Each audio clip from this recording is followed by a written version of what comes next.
Sex. When we hear the word sex, some of you may find it as an inappropriate word, or others will take it as a joke. Sex is not something to be taken lightly nor to be done recklessly. Jean Milburn, a sex therapist from one of the most famous Netflix series, Sex Education, once stated, "Intercourse can be wonderful, but it can also cause tremendous pain. And if you're not careful, sex can destroy lives." The axis of sex education in the series enables Murdale High students to acquire the knowledge, protection, and motivation they need to make wise choices about sex throughout their whole lives. However, comprehensive sex education isn't always about sex, despite what many people think. Instead, it provides important life skills and protection that the society obviously needs. Therefore, comprehensive sexual education is essential in schools because it provides the students significant awareness about their needs in promoting their overall health, ensuring their equality rights inside a school, as well as protecting themselves from sexual abuse. Good day, my name is Janbert S. Galinada from STEM 11A, and I would like to inform you about the significance of comprehensive sex education in schools for well-being, equality, and safety of students. Let me begin with one's well-own being. Sex education covers a wide range of sex and health-related topics. Numerous sex education programs have been shown to be helpful in helping young people delay or lessen sex. Under the sexual-related curriculum, it tackles the proper engagement in sexual activities leading to a safe sex, discussing the diseases that can be acquired from having sex, discusses contraceptives and condoms, as well as delaying sexual initiation till they are ready.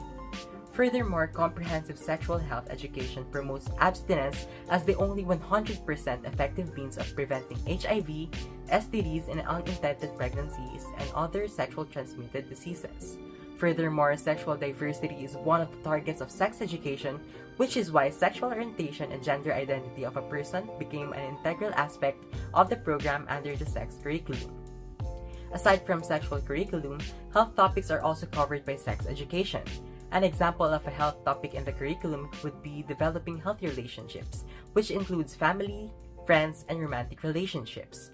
A lack of these skills can lead to unhealthy, even violent, relationships among adolescents. The goal of teaching relationships in sex education is to recognize and identify healthy and unhealthy relationship patterns, as well as effective ways to communicate relationship and proper approaches to avert or end an unhealthy relationship.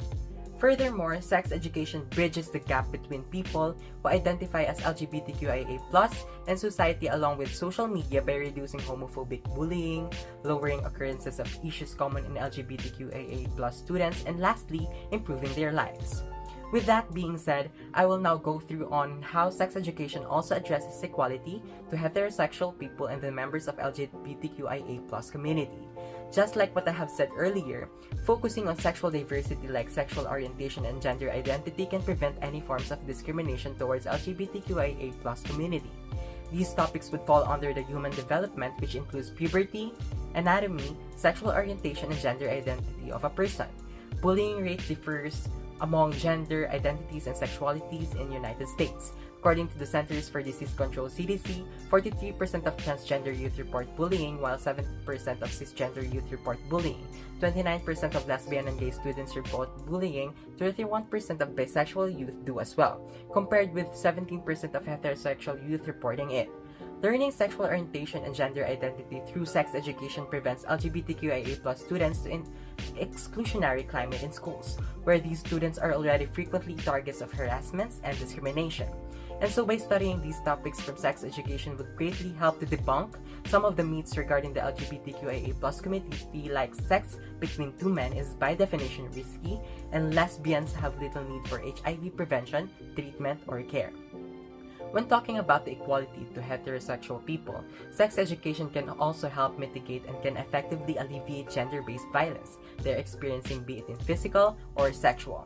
According to a study from Together for Girls, the graph shows on the screen is the total rates of gender-based violence among survey respondents who had ever attended school and saw one or more forms of physical and sexual assault perpetrated by classmates or teachers.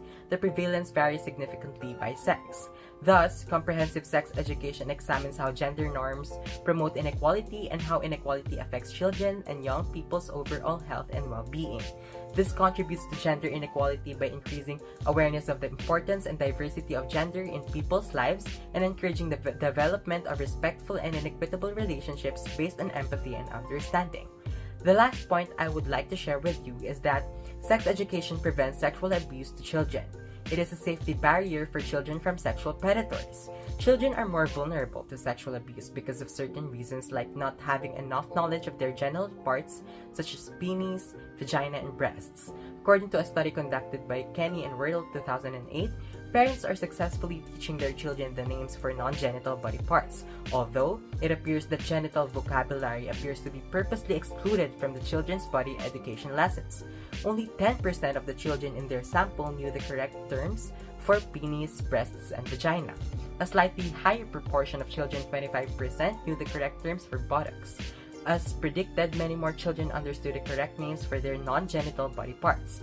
In the same study, children who reveal child sexual abuse using inappropriate or idiosyncratic vocabulary like "she touched my monkey" or "he kissed my muffin" may be misunderstood and are consequently unlikely to elicit a positive, supportive reaction. When disclosure is done with the appropriate genital terminology, it is more likely to be understood and have a good influence on the child, resulting in the termination of abusive situation. Some sexual offenders avoid children who know the proper names for their genitals since it implies that these children have been educated about body safety and sexuality. To back up this claim, a case study of a convicted offender who had assaulted 75 children by the time he was apprehended by Sprengel, Mayer, and Vaughan 2000 shows that sexual offenders would leave the child alone if the child understood the correct terminology for their various body parts. Indeed, several professionals have advised parents to teach their young children the correct genital names. Since children are more vulnerable to sexual assault during their preschool years, early education is necessary. An early childhood sex education curriculum that addresses body parts might readily incorporate information on the correct names for genital body parts. To summarize what I have tackled about comprehensive sexual education, basically, it promotes the well-being of oneself by offering a wide range of learning and sex and health-related topics. It addresses the safety and equality of all students, men, women, and members of LGBTQIA+ community. And lastly, it prevents sexual abuse to children through having proper knowledge of genital parts. Keep in mind that sex education is not only limited with sex topics, but rather it also teaches and addresses overall health of oneself in order to develop necessary skills and protection they need. That concludes my presentation. Thank you and have a great day ahead.